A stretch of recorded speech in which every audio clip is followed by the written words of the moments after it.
I'm Jenny Moylan. I'm a program coordinator and advisor here at the UC Davis Global Learning Hub. And I want to welcome you to our next showcase event, Peace Corps, Exploring Your Global Future.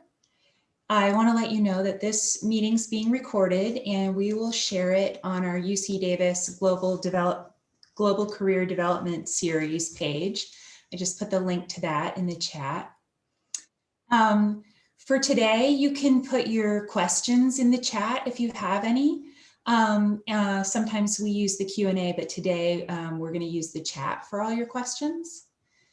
I'm super proud to be hosting this event because I was a Peace Corps volunteer in Togo, West Africa. I was a health volunteer working on the eradication of guinea worm disease, which is down to 54 cases internationally. So I think we're coming into the finish or the extinction of that parasite, which will mean one more disease wiped off the face of the earth. And that's not even the start of how proud I am to be here today, because I'm also a proud mama. My daughter served in Benin, which is also in West Africa and shares a border with the country where I served in Togo. And you can't imagine my feeling around that. We share so much already because she's my daughter, and now we share that we both came of age in the same place.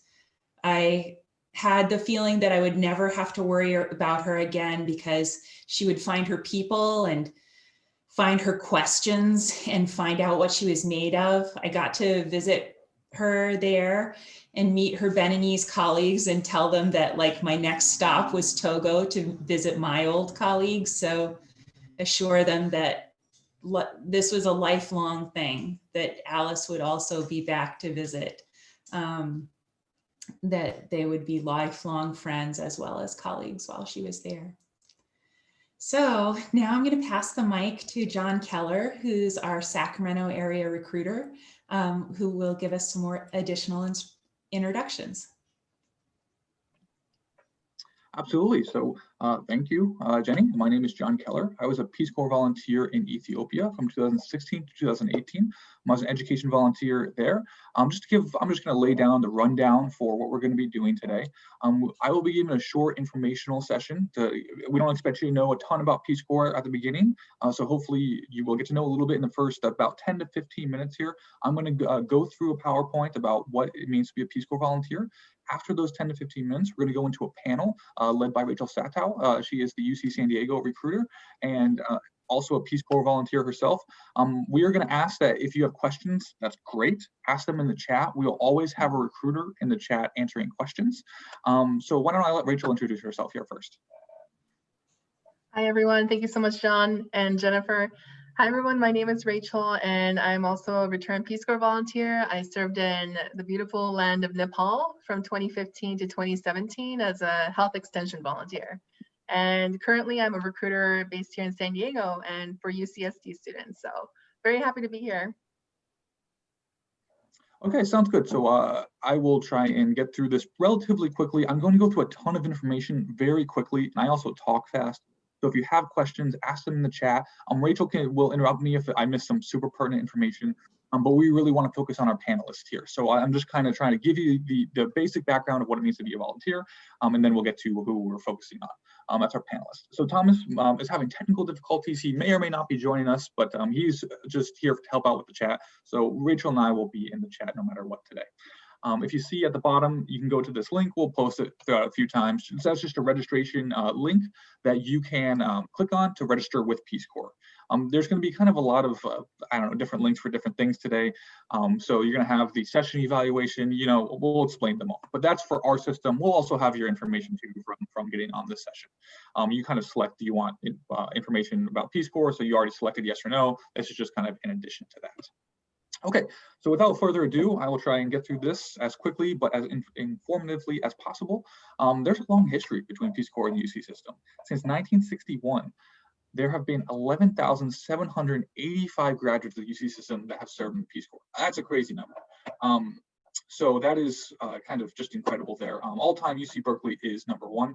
And, you know, the UC system as a whole is the largest performing system in you know, there's all sorts of different systems, University of Florida, University of Wisconsin, all of those are dwarfed by University of California system.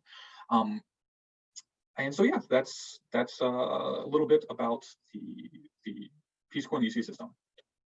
Into Peace Corps itself. Here are the 3 goals of Peace Corps. #1 is to learn information, and I'm going to say them kind of in layman's term. Here's the fancy legalese or official language. #1, learn skills yourself. You have skills. You are going to college to attain these skills. So use those skills and teach people abroad who need to learn those skills as well. #2, learn from the people around you, learn the language and the culture, learn anything that you can absorb. And #3, use those skills that you've learned and bring them back to America. Bring them back to America and show people what that country was like, what those people were like, what those students were like, what your individual relationships were like, because a lot of people don't know. And we're going to get in. I'm not going to talk too much about my service, but I want to give you some pictures just to give some ideas. This is my school that as I said, I was an education volunteer in Ethiopia. Here is my town of Lalo. You can see the principal Kamal is giving a kind of an address to the students. This is instead of kind of a PA system. Every morning he would give an address like this. And Adosa here is the vice principal here in the foreground. If you can see in the background here is a net. I played volleyball every day. So strangely, one of the things, like you think soccer is super popular, but in a small town of 4,000 people, there was one restaurant in the whole town and no hotels.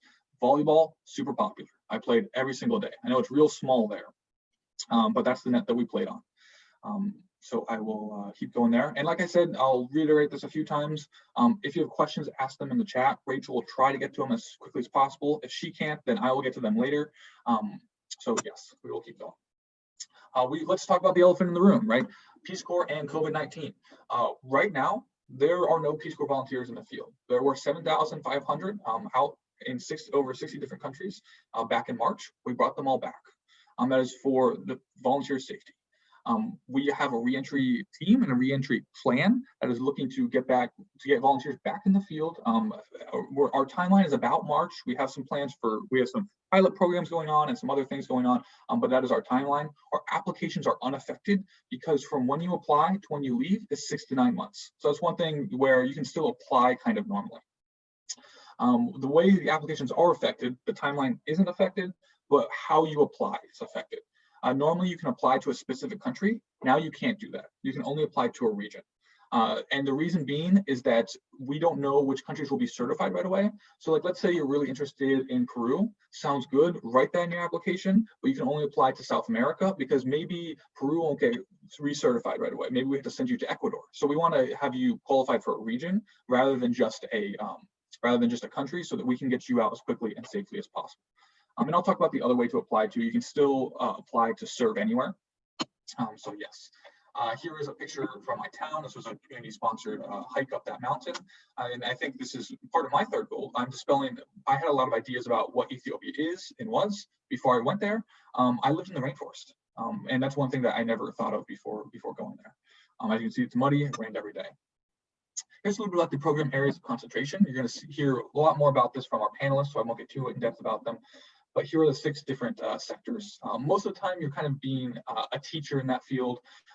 So even if you're in health, you're not sticking any needles, you're not suturing any wounds. You are being kind of like a community health facilitator, a community health teacher, where you're promoting things like building bathrooms, nutrition. You're promoting safe sex or HIV/AIDS kind of awareness. So that's a little bit about more in depth on those. And I know I'm going fast, so if I glance over something, I'm sorry. Like I said, ask in the chat or shoot me an email. I'd love to set a time to chat there. Where you can serve. So here are the countries where you can serve in. This is pre-COVID-19. It's about 50% in Africa in terms of number of positions, about 25% in Latin America, and 25% in Asia, Pacific Islands, and Eastern Europe. In terms of languages, one thing to note is that in Latin America, most countries have a Spanish requirement of 2 semesters of college Spanish, 3 years of high school Spanish, or fluency in Spanish. There are a few French requirements in West Africa in terms of Cameroon and Sierra Leone. And also Mozambique down here in the southeast has a Romance language requirement because they speak Portuguese there. So you can speak Spanish or French. So that's a little bit about the languages. About 75% of our positions require no languages. I served in Ethiopia. I learned a language called Oromiba. This is a lot of information on this slide. So I'll go through each thing pretty quickly again. You get a living stipend based on where you are, and our panelists will talk about how they lived on that living stipend, so I won't go too much in depth on it, but basically you're kind of making like what a school teacher would, no matter your position, you're kind of making what a school teacher would in your community. So in Ethiopia, I made about $150 a month. I'm in Mongolia, it's about $500 a month. It's totally cost of living dependent. Like if I went to the restaurant in town to get a meal, it costs about a quarter. So $150 a month goes a long way. Housing, your housing is totally paid for outside of your living stipend. Peace Corps finds your house for you. They locate your house, make sure it's safe. There are certain standards that it has to meet. Medical and dental coverage, totally outside of your living stipend. Your medical and dental coverage is completely covered. Everything you can imagine. I had kidney stones while in service, and I called the Peace Corps doctors at 3 a.m. and they took my neighbors through because I was passed out on the floor, kind of really in agony. And they are most of the time nationals of that country, but with kind of an American standard of education. And they're available 24/7. They're only for Peace Corps. Student loan deferment and cancellation. Basically, with your federal student loans, you won't be paying anything in Peace Corps. It's at 99.9. I can't give you the 100% guarantee. With your private loans, I'd say reach out to me. Those are totally different in a case-by-case basis, so I can't go into too much detail on that. Vacation time, you get about 3 weeks per year of vacation time. Peace Corps is pretty flexible with this. You can come back to America, you can go to other countries, that's your vacation time to do what you want. You can also have people come visit you in your country. My mom and sister came to visit me, and that was something that was really cool to show them my town, and I showed them my students. That was a really kind of cool experience there. A lot of career skills and training. You have a unique ability to do on the ground, like project management, project creation. You'll hear this from the panelists, so I won't get into any details on this. So you'll hear about like awesome career skills and training. You get about $10,000 in transition funds, and we understand that if you're making $150 a month, you come back to America, you need a security deposit, you need to pay for put a down payment on a car. You need money, and simply that's money that's wired straight into your bank account. A ton of graduate school benefits. Peace Corps has a Coverdell Fellow program where with over 130 universities, you get at least 33% off tuition. So it's a great program that we have. And you also get you get priority for federal jobs. I don't want to take up too much time because I really want to get to our panelists. So I'll kind of skip over this and feel free to ask more detailed questions in the chat. Just quickly, how to apply. You can apply directly, like I said, you can apply to a specific region or sector. So you can apply to health in Africa, or you can apply to community economic developments in Asia. And that is what you apply based on a region. You can also apply to serve. You can say, I don't care. Like I didn't serve anywhere because I didn't know I had never left America before joining the Peace Corps. So I said, all right, who am I to say where I want to go? So I said, you put me where you want, Peace Corps. And they'll do that. Let me ask Rachel, are there any super pertinent questions that I should answer? We are good for now, just getting some questions about annual leave and some of the benefits, but you already covered that. So okay, sounds good. Yeah, that's a totally great questions. You got options. This is kind of what our website looks like. You can kind of denote, what the language requirements, the regions. You can serve as couples. That's one super interesting thing that people don't know. You can also serve. There are select countries where you can be same-sex couples. Peace Corps is very tries to be on the forefront of giving opportunities to everybody. We try to be reflective of the diversity that is America, and that is why we try to be as inclusive as possible in every capacity. So this is what kind of our website looks like there. Safety and health, as I said, there's a medical team available 24/7. There's a 24/7 security team. Of course, I'm going to tell you you're going to be safe. The reason why I always feel safe in the Peace Corps, or I always felt safe, is because it is a federal government program. The United States of America has said, John Keller, you are safe to be in Lalo, Ethiopia. So that comes with the full protections of the U.S. government. So that's why I felt safe. If there are problems, they will consolidate you into one location, the capital, and to a safe area. That is, our first and foremost priority. So also one thing, you can look up every single crime that has happened to a Peace Corps volunteer. You can look up whether that's in Ethiopia, whether that's in Mexico, whether that's in Mongolia. The federal government has to report every crime that happens to every volunteer. So you can look up all the crimes that have happened over the past 5-10 years to see exactly how safe a country is, and countries vary, right? One thing that Peace Corps is pretty proud to say is that in your town of service, you will almost certainly be safer than you are any day in America. So that's an interesting kind of tidbit there. And this is where I lived. We'll get some more pictures like this, but I lived in the last house on the left there. I washed all my clothes here. We hung out and hung out with my neighbors here. Spent a ton of time just doing different things. You can see satellite. We had electricity about 25% of the time, so we'd watch TV when that was there. In the background here, this is entirely coffee trees.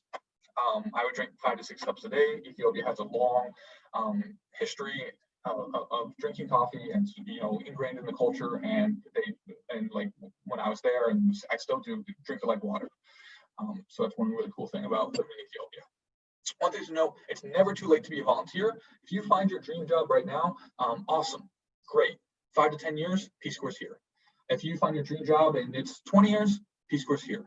I didn't join the Peace Corps until about 1.5 years after I graduated. So Peace Corps is always there to see when it lines up right for you. And oftentimes it's right when you graduate college. To give a little breakdown, my rough breakdown, about 50% of the people are 1 to 2 years of graduating college, about 25% are 25 to 30, and then 25% are 30 and up. That's very rough kind of estimate that I have. And okay, I wanted to get through that as quickly as possible, and I will let Rachel take over, and I will take over the chat, and I will handle this PowerPoint as well. So Rachel, give me the heads up when you want new slides. Okay, thank you, John. And just to clarify, you're still sharing the slides, right? Yes, I am. Okay, I'll let you know when to go next. Great. Well, thank you all again so much. I'm just so excited to really introduce you to our next segment, which is our panelists. And before I do that, we actually do have Thomas Badija, who is on the call. So Thomas, if you want to just mute yourself or unmute yourself and introduce yourself, feel free to do that. Yeah, of course. Can you hear me? Yes. Wonderful. Hello, everyone. My name is Thomas Badija, he, him, his. I work as a Peace Corps diversity recruiter at UCI. So feel free to reach out. I would be more than happy to support you. I had the privilege and honor to serve in the beautiful land of Zambia, sub-Saharan Africa, from 2017 to 2019 as an agriculture volunteer. Thank you so much for having me. Very excited to hear everyone's stories.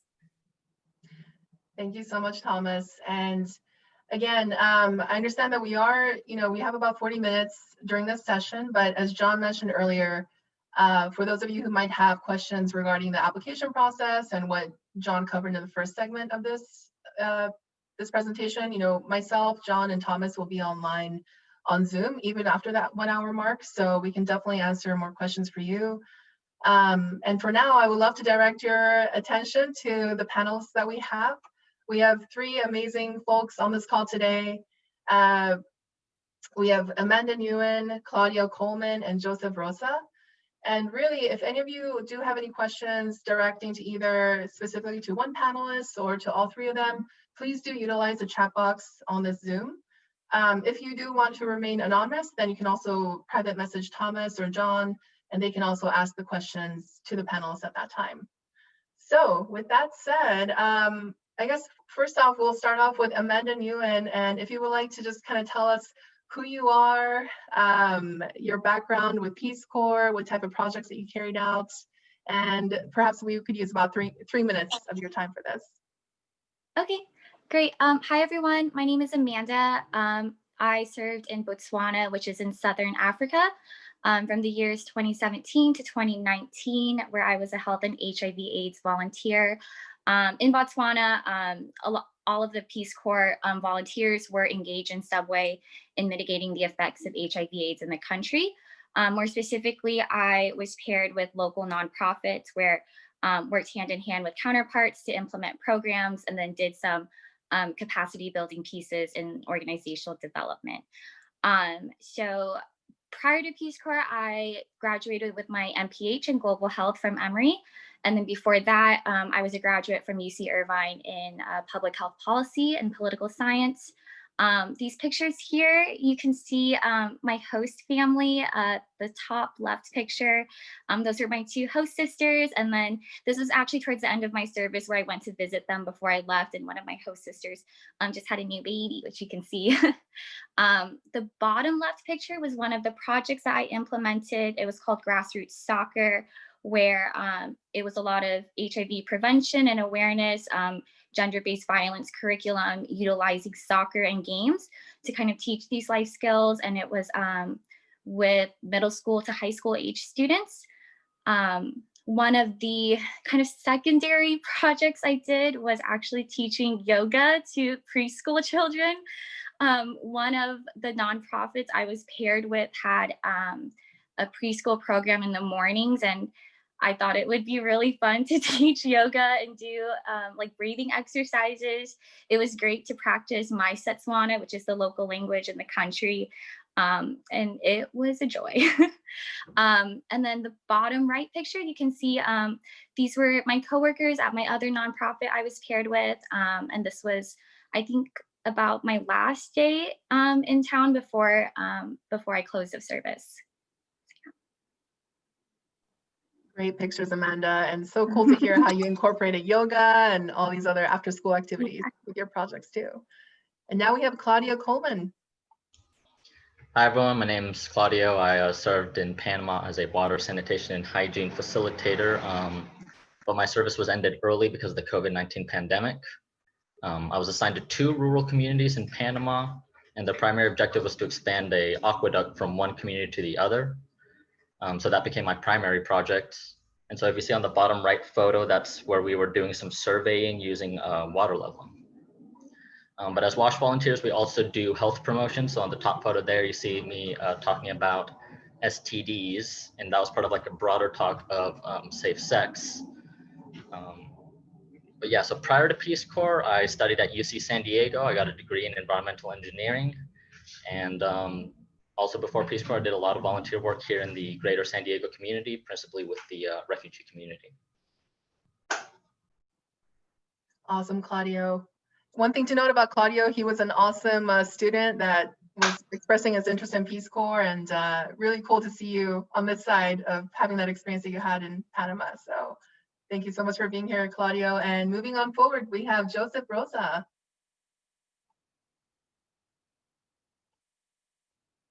Joseph, you might be muted. Oh, I think you're still muted, Joseph.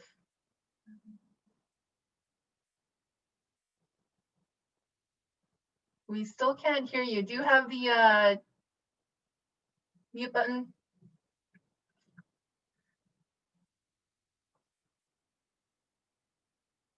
So sorry about that. There we go. go. The Tutu teacher trainer, Kenya English teacher this century, Morocco 215-17 youth and development, what we call the Dar Shabab in Morocco, working with students, mostly high school students, of English tutoring after school courses.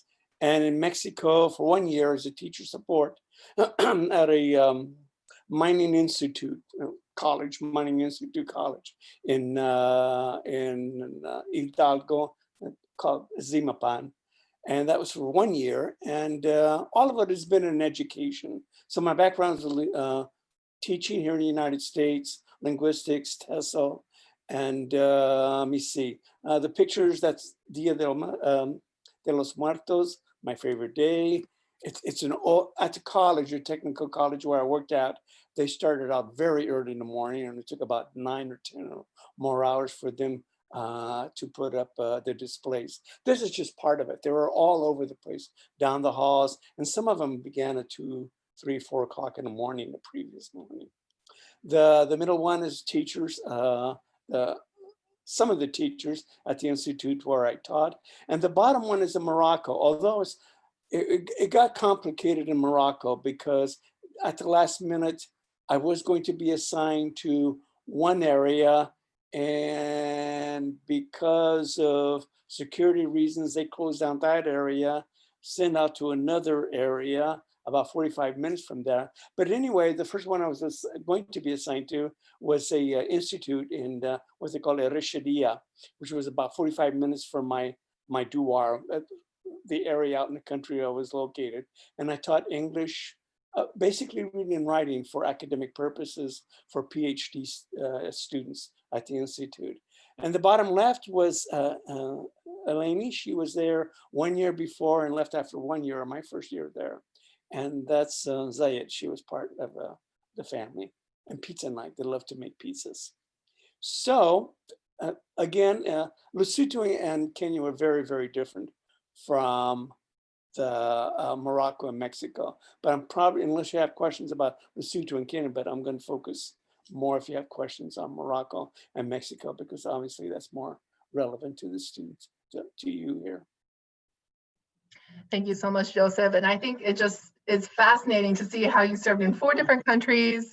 We could probably just do a whole nother info session just with you to speak about your experiences. So, you know, and for folks who are here today, as you can see, you know, we have a wide variety of people with different experiences. And the really great thing about Peace Corps is that you can do this more than once. You can extend up to 5 years, even in that one specific country, by working in different volunteer capacity as well. Or again, like you see with Joseph, you can apply to a different country. So with that said, this is a question that I think we get a lot as returned volunteers and as recruiters as well. We always talk to candidates about, you know, what inspired you to join Peace Corps? I would love to hear from all 3 of you, and we can start off with Claudio. Okay, I remember back in high school, I think I want to say it was my sophomore year, an RPCV came to my French class and talked about her experiences in China. And so that just kind of put it in the back of my head. And then I think around like the beginning of my senior year, when I was thinking about college and what I was going to do after, you know, I thought again about Peace Corps. And when I started looking up into the positions there, I did notice that there were a few positions that specifically wanted environmental engineers. So I thought, you know, that was, you know, a good opportunity to get some experience after college. It was a good way to seem to, you know, see a bit of the world and use the skills that I would have learned at that point towards service. Thank you, Claudio. Amanda? Yeah, so Peace Corps was always in the back of my head during undergrad at UCI, but I wasn't really quite ready to make the jump yet after graduation. So did some soul searching, and I knew global health, I wanted that to be my career trajectory, but I ended up doing graduate school first, and then after graduate school, I pursued Peace Corps, and it was a really great launching pad to kind of leverage those skills and like learnings from school into my service. Thanks, Amanda. Joseph? It's going to sound like a cliche and it's made up, but it's not. But I remember the night after JFK was at University of Michigan, when he was sort of mulling out the ideas, and I saw that on television, and I thought, yeah, it's pretty great. And then thereafter, at the Cow Palace in San Francisco, again on television when he was formulated, and then when he wrote the order, and I was really interested. And then when the first volunteers were at the White House, and when the first volunteers in Ghana got off the plane, and I thought, this is cool, okay, maybe. Of course, I was 14 years old then, so, but I thought, I'll put her in the background. And then, you know, went to college and so forth and so on. Taught for about 2.5 years. And I thought, maybe now, I said, no, I'm a little bit too timid. So I joined Vista. And I said, well, let's see what Vista went like. And it went good, you know. I worked in the Idaho Migrant Council for 6 months, and then at a center in Spokane. And I thought, yeah, I'm ready. And I was. So I called Peace Corps, and they gave me a whole bunch of countries. The first 4 of them, first 3, they said, no, it's already been filled. And the last one was Lesotho, and that was fine. So I went to Lesotho.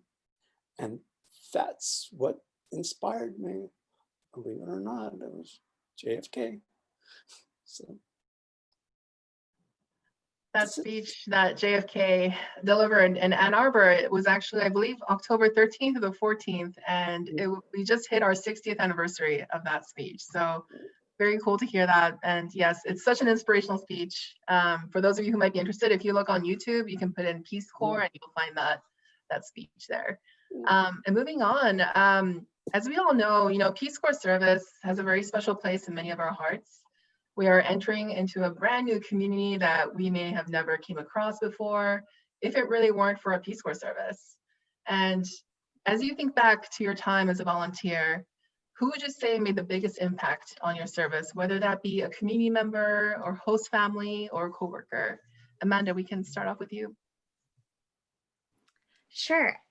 So when I moved to site, like where I'd be spending the remaining of my 2 years, I just lived, I lived by myself. Like I didn't have a host family on my compound. And so making connections was a little bit tougher for me. But at my work, there was a coworker who, she was about my age mate, and it was just really nice to be able to connect with her, especially about the challenges of my service and challenges of being young Asian American woman, and just kind of like the social dynamics of that. And so being able to like have more like heart-to-heart discussions with her was just really helpful. And like she just like got it, and just like a lot of the struggles that I was going through, and like I didn't really have to like defend or qualify my experiences. And so that was just a really special relationship I had. We were able to implement a couple successful projects, and even to this day we still text a lot, and she still asks about my family.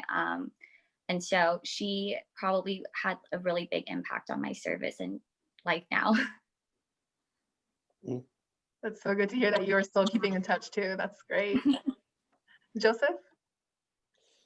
Well, besides the JFK thing, when I was in Lesotho, it was really, really hard, but the best experience of the 4.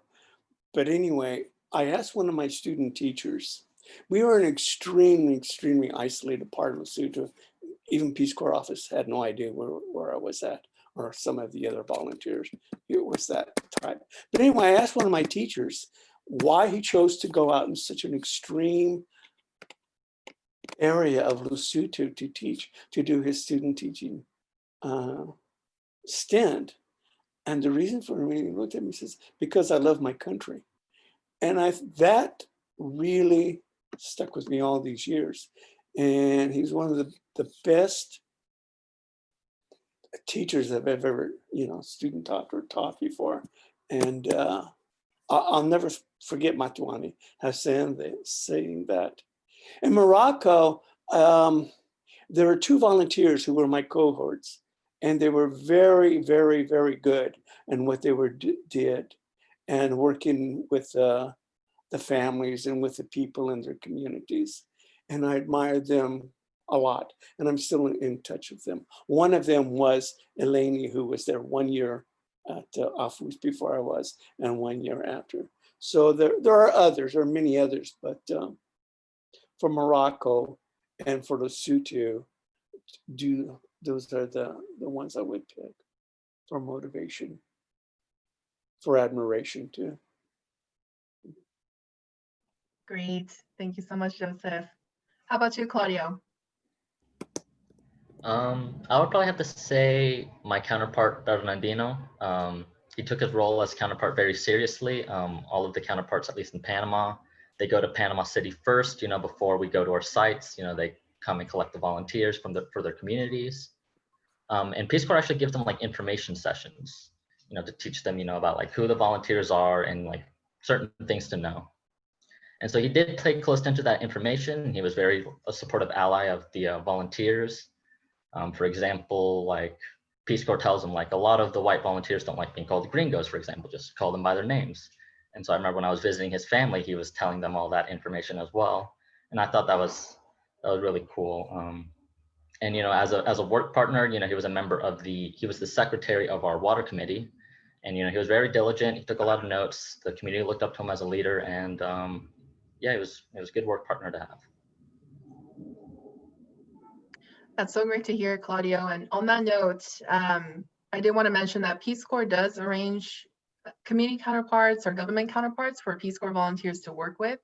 And this is a really big piece of also what helps and kind of moves forward Peace Corps projects and Peace Corps volunteers as they're first acclimating into a brand new neighborhood. So I did want to mention that for folks here on the call, that there are many training and resources available for the counterparts as well to kind of gain a better understanding of what it's like to also work with Peace Corps volunteers and how to have that two-way street of communication and support. So thanks so much, Claudio, for mentioning that. And moving on, this is probably one of my most favorite questions, and I enjoy hearing this in a very genuine and honest way from folks who've done Peace Corps. This question is also part of the motivational statement that goes into the application phase. So for those of you who are here, you can definitely hear from our panelists. What was the most challenging thing? This can be one or two things throughout your service. It could be a specific incident, situation, cultural differences, and we'll love to hear how you dealt with that. Joseph, we would start with you. Oh boy, quite a few. Go back to Matuani. It was really interesting because of our only colloquialisms that we use. And I kept on saying oops, oops, oops all the time, you know.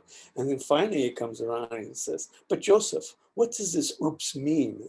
And so, you know, you have that type of, he was like, what is it all about? And the same thing, like the Basuto would have like, ouch, ouch, ouch, which means somewhat like a nice, damn, you know, type of thing. So that was there. When I was in Kenya, I was teaching Form 1, Form 2, Level A English. And for Form 2, on the curriculum, the national curriculum, the girls had to read Things Fall Apart by Achebe. I don't know if you know Chinua Achebe. And I had read, No Longer at Ease. I had read Things Fall Apart after I left Lesotho, and we were going to read No Longer at Ease in class. So I approached the associate headmistress. Says, you know, I just don't know if the girls would be very comfortable with the idea of a white guy, you know, teaching about African literature. And she said, don't worry about it. Just take the book home, be a chapter ahead of them, get ready, get, you know, lesson plan and everything. And when you go into class, start discussing with the girls and they will help you. And they did. It was absolutely right. So her motivation motivated me, saying it'll be all right. And it was all right. It was one of the best experiences I had the whole 2 years I was teaching the book. So that one, there's others, quite a few others, but those two that come to mind. Claudia, you want to take it away?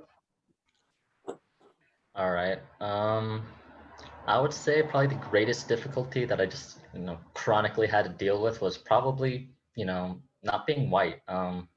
Since I first arrived, there were always these subtle implications, indirect ways. People would tell me, you know, they were sort of disappointed in who they got as a volunteer. I remember the first night my host dad was like, you know, I thought Peace Corps only sent Americans, you know. And so I told him, like, yeah, they send US citizens, but, you know, I'm one of them, you know, like, and then he was just like, well, I mean, you don't look pure American, you know. And then from various other people, I would always get these similar questions, and they would start asking things like, why did they send you here and those other white volunteers there? Like, what did those communities do to get those white volunteers, you know? And, you know, so it's just always like these kind of like sayings that just kind of really grate on you. And because in a sense, you know, there's this idea that, you know, like white people are more competent. So if Peace Corps sent me, then they did something wrong that Peace Corps kind of snubbed them in a way. And so it's just always kind of hard to have to deal with that. And then an additional layer was I was assigned to indigenous communities, which have, you know, animosity towards Latinos due to, you know, historical reasons. And so that was some greater distrust that I had to get over. So to deal with that, like, I mean, I couldn't just, you know, turn white suddenly, you know, so I was just friendly. I worked on interpersonal relations, you know, just did what I could to, prove my value, and just, I always remember that, my identity could serve, as a valuable teaching experience, as sort of like the diversity that exists in the US. And, it's an opportunity to provide sort of different perspectives and lenses, about the American experience. Claudio, if you don't mind me asking you a follow-up question to that, how did that affect, actually this comes up in a later slide as well, but kind of curious to hear like if you've ever reached out to other volunteers to hear similar experiences, or sometimes in Peace Corps countries, there are the Diversity and Inclusion Committee, and I was wondering if you've ever reached out to some other resources on that to share with your personal experiences too. I did talk a bit with some other volunteers, but I think after service, and then when we came back to the US, and then George Floyd happened and all that, there was a lot more conversation among all these returned Peace Corps volunteers, and people were reflecting on their service and sharing their various stories. So yeah, we do have what was called GAD. I don't remember what the acronym stood for, but you had like these gender diversity councils and volunteer representations that you could talk about or talk to if you needed help. We had a lot of diversity groups you could join, on WhatsApp, and you could just message there, just talk about your experiences and hear from other people's stories as well. Thank you so much for sharing that, Claudio, and just being really honest. Well, can I hop in? I want to ask Michael asked a question in the chat, and I think it's super pertinent to Claudio to answer. He said, Claudio, did you experience the skepticism of your identity in the workplace? I'm waiting for confirmation for a TEFL teacher position in Ecuador. Does that sentiment exist in all of Latin America? I would assume yes, and I believe like a lot of racism and structures like this exist all around the world. At least in Latin America, you have the history of Spanish colonialism, the Spanish caste system, with the whitest people at the top. Then you have the mixed people, indigenous, and then even blacks at the bottom. I even heard people in my community talk about, they say negative things about black people. Like in Panama, there are large black communities, people descended from migrants from the Caribbean, people that worked on plantations or even on the canal. But I mean, yeah, your race probably is always going to come up in your service. It's something that'll follow you around. It doesn't just disappear as soon as you leave the US. John? Go ahead, Joseph. Something kind of like that happened to me also. And I think it was Kenya, maybe Morocco, I can't really remember now. People asked me, well, where are you from? And so I was born in the Azores, which are Portugal. And he said, well, you're not American. I said, yes, I am an American citizen. When I came to the United States, I was very young. So there are variations of that, and that happened to me more than once as well. It's really interesting. It's an interesting phenomenon. This happened. And we can definitely designate some more time in the next few slides to talk about this, since we really strive for diversity and inclusion. And I know in this modern time, in this 2020, there's been so much that has risen to the table in regards to these issues. So yeah, I really appreciate you all like just being open and honest with your experiences. And I do want to get to Amanda as well, to hear about your challenges and how you overcame any challenges in Peace Corps. Sure. So I would say, rather than a specific incident, a common theme throughout my service was difficulty getting projects off the ground and moving forward. And I'm sure many, many volunteers experience this. But right, so this just happens for a whole host of reasons. And it was really difficult throughout my service to get a project going. And so I felt a lot of feelings of like isolation and demotivation. Right, because when you're not feeling fulfilled and like trying to get a project moving forward and just feeling away or being away from friends and family and also other volunteers in your country, it just feels really heavy all at once, but for a long time sometimes. And so the ways that I kind of dealt with it was just to find outlets where I could feel good about myself or like feel accomplished. And so I turned to cooking a lot and got really well versed in the world of dough. I made like pizzas and pastas, and then I picked up running a lot. And so right. And so it was hard to get projects moving forward, but just finding other outlets of joy was really important for me. Thank you so much, Amanda, for sharing your experiences there. And before we move on to the next slide, I did get a question for Claudio. Claudio, if you don't mind answering this, we had an attendee ask about for your background in environmental engineering, how did that help you as a WASH volunteer? And additionally, how did the Peace Corps training help you in the hands-on portion of engineering? Okay. So Peace Corps does have training and pre-service training. A lot of it is just policies that we go over. There are some hands-on trainings, like you'll learn how to make a concrete base, or to form some tanks out of concrete. There is also what's called Tech Week, where you go to a volunteer sites. They'll have had some projects organized with their community, so you can get some experience doing these various things, laying pipe or whatnot. But I'd say that definitely what I learned at school was something that I did take with me in service, because you're not going to learn everything. They can't teach you everything. You might not even do a lot of the stuff they teach you, right? So they have to like be concise in how they organize the training. They only have 10 weeks. They can't teach you everything. So I mean, just having that engineering background really helps whenever you're reading technical documents, or just you'll already have that background knowledge of why you do certain things, and how things work in the theoreticals.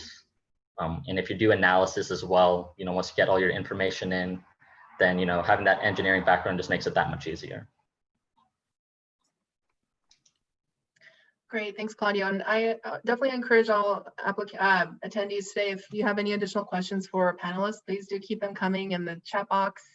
And let's go ahead and move on to the next slide. So this is definitely a big issue and a hot topic. Amanda, we can definitely kick it off with you. How did your identity play a role in your service? Did that in any way shape your cultural integration, maybe even connecting with other volunteers? Did that influence you in creating any potential Peace Corps projects while you were there as a volunteer? Yeah, so kind of echoing Claudio's sentiment, I kind of got a similar reaction from my community as well. Like, oh, you're not a white man or you're not white, like our previous volunteer. And so that was a little bit hard to grasp with.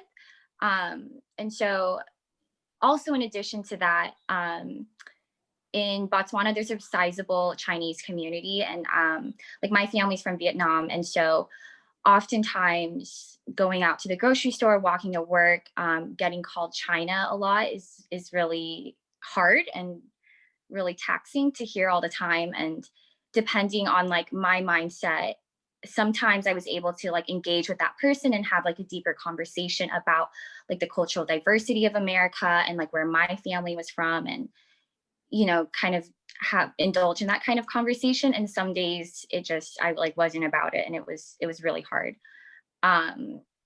So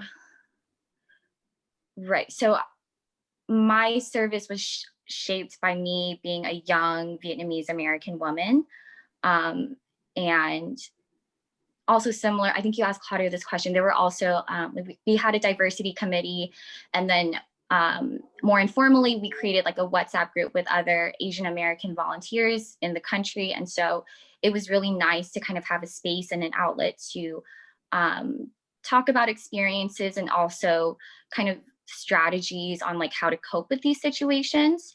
One of my friends, he was Taiwanese, and so he would also be called China a lot. And for him, rather than engaging in kind of that difference, he really talked more about like, I'm American, and kind of leaned more towards taking his identity of being American versus like Taiwanese American. And so it's just really nice to have other peers to talk about aspects of our identity and how they played into our integration in country. I definitely resonate with what you shared, Amanda. I think just to really provide a quick background too on Nepal, Nepal and Japan has a really great relationship, and somebody who is not white and who's half Japanese, half American, like going into Nepal, it was interesting because I was never perceived as an American either. But when I did share that I'm part Japanese, everybody was like, oh, that's why you look this way. So constantly I had to really engage with my community members on talking about my diversity and talking about American diversity as well. And really just being in those tough conversations sometimes, also with limited Nepali ability as well to really talk about these things, as perhaps many of you may have also experienced, like how do you talk about these issues in that host country language? And how do you really connect with people on that level? So I think being really honest about this, it's such a work in progress. And each and every volunteer always does have different experiences, but that can also vary with the region, the history of that region, the language, so on and so forth. But I did want to mention that there's definitely resources available within the country and with other volunteer cohort as well. But this is definitely, a very big topic. And I think it's so important to really talk about these things in these days and times. So Claudio, you are next on this, but if you want to expand some more, I know you've already talked about this in the prior segment, but feel free to chime in if you like. Sure. So yeah, I did touch on this before. I guess I also want to mention, like, I guess outside of indigenous communities, since Panama is still majority Latino, right? You know, compared to other volunteers, it does have some benefits. You know, for example, people won't assume you're a tourist. You know, nobody's going to try to raise my prices. You know, just generally nobody intends to scam me. I blend in pretty easily. But it also did present another opportunity in relation with my community. For context, you know, outside of indigenous communities, indigenous people try to conceal their identities. They won't wear kra, which are like these handmade bags. They won't wear any clothing that has any sort of indigenous patterning on it. Actually, if you look at the photo there, I have like a strap from one of the kras, as well as like a headband that has the triangle patterning, but you can't really see it with my hair. So yeah, outside, they'll try to conceal it, you know, and basically, so, you know, you just imagine, you know, you're out in the town and then they'll see like a Latino walking through, but this one is wearing a kra. You know, he's going into a supermarket with this big bag, you know, with indigenous designs all over it, comes out hauling out a bunch of groceries. So, you know, somebody sees that and they're like, I want to know who that man is. So, you know, they'll come up to me and they'll ask, Mokonyo, which means, you know, what's your name? And most volunteers in Panama that are in indigenous communities, they receive like an indigenous name. So you'll primarily go around and that'll be your name. Nobody will remember what your original name was. You'll just go by whatever name they gave you. And it's interesting because they rarely give their own children indigenous names. They don't have their names their own. They don't even use it as nicknames. But for some reason, all the volunteers have it. And I've come to believe that the reason they do it, I mean, other than to show off to the other communities, is because it's sort of a way to identify you as a friend. You know, they've sort of adopted you into the community. They've given you this name. You know a little bit of the language. And so now if you talk with other indigenous people, you know, as long as they're in the same group and speak the same language, they know you're a friend, you know. So, you know, when someone comes out and asks me, Mokonyo, I can just say, oh, Tiko Chira, you know, like my name is Chira. And for most people, like that's enough. They're like, oh, okay, so, you know, I can trust you. You know, some are a little skeptical and they'll be like, Chira Nyo, you know, just like, Chira what? Like, what's your last name? And I'll be like, well, Chira Nyo Guobo, because your last name is associated with your community. And so it's just the name of your community in whatever the indigenous language is. And so I found that, you know, really having that sort of identity given by my community was really helpful, especially making first impressions as a Latino. Thank you so much, Claudio, for sharing those stories. We have Joseph at the very end. Yeah, my most really 3 very difficult times in Lesotho. This is 1970s, and apartheid is still very, very part of the system in South Africa. And most of the men, 40% of the men would go to South Africa to work in the mines, in the gold mines. horrendous conditions, absolutely horrendous conditions. A lot of them would die. A lot of them are going to pick up TB. Anyway, they would come back, and one day I was on my horse and was riding out into one of my schools way out. It was very, very isolated area. And these three guys approached me on the horse, and one of them had a rifle, and they had been drinking. And so they started talking to me in Afrikaans and getting very angry. And in the best Sotho that I could say, you know, I'm not Afrikaans, you know, I'm from America. I don't have anything to do with that. And they kept on going. And I think they were just cussing me out in either Afrikaans and in Sotho. So that was pretty touchy. Another time with Matuani, one of my teachers, we went out to, looking for a horse for me. So we went out into this very, very, very isolated village, like nothing I've ever seen. And again, there were a lot of men around with rifles, and the chief was there, and we wanted to talk to the chief. And that's when I says, Joseph, don't say anything, don't move, look down, don't get off your horse. And of course he spoke to them in Sotho. And that was scary, and that was real. But I don't blame them. I don't blame them being so pissed off. I represented the white guy, the Afrikaans, of South Africa, probably all white men. So they were very, very angry. So those, and one more time in a bus, so that would be the. But I tried to use my Sotho as much as I could, the best that I could. And at times, I'm glad Matuani was there with me, that I didn't go to this village by myself. And I'm glad on the bus, there were other people who were just trying to shut down this guy. But I don't blame him, It's very understandable, given the situation of apartheid and the horrible, horrible conditions that these men were experiencing, that, especially working in a mine. Yes. Among others, but that's the most of. Thank you, Joseph. Yeah, no, it's really interesting to hear the generational stories as well. And again, the nature of these regions with the history that they had and that Peace Corps volunteers enter into. So for the sake of time, we only have 1 minute left. I do want to mention to the panelists, thank you so much for all your interest and your passion behind being a volunteer and sharing with us your experiences. And with that said, I am going to hand it off to Jean to do the closing. Thank you all. Yeah, thank you, Rachel. Here's our contact information. Here's the session evaluation code. So you can just take a picture on your phone of this right here to let us know how this session went. Really super encourage that. I think it's gonna be posted here in the chat as well. I know you selected whether you like emails or not. Also, I'm not sure if we're allowed to stay on a little later. I can stay on a little later. I know you all have other sessions to join, and that's totally sounds great. I'm not sure if there are limitations because of the other sessions. Jenny can let me know on that. Thank you all so much for coming. And I think this went really well. We got into some, we wanted to show you what it's like to be a volunteer, and that's not always, the easiest thing ever. And that's why you do it, right? That's why you join the Peace Corps, to challenge yourself, to challenge norms, to challenge what's out there, and for you to be you in a different place. So thank you all so much for coming. And I think we can at least stop the recording now, and I can maybe answer some questions here. If anybody else wants to stay. If not, then sounds good. Have a wonderful afternoon. And man, I also want to say a big thank you to Jenny and Jay and Paula. This study abroad week is unlike anything else.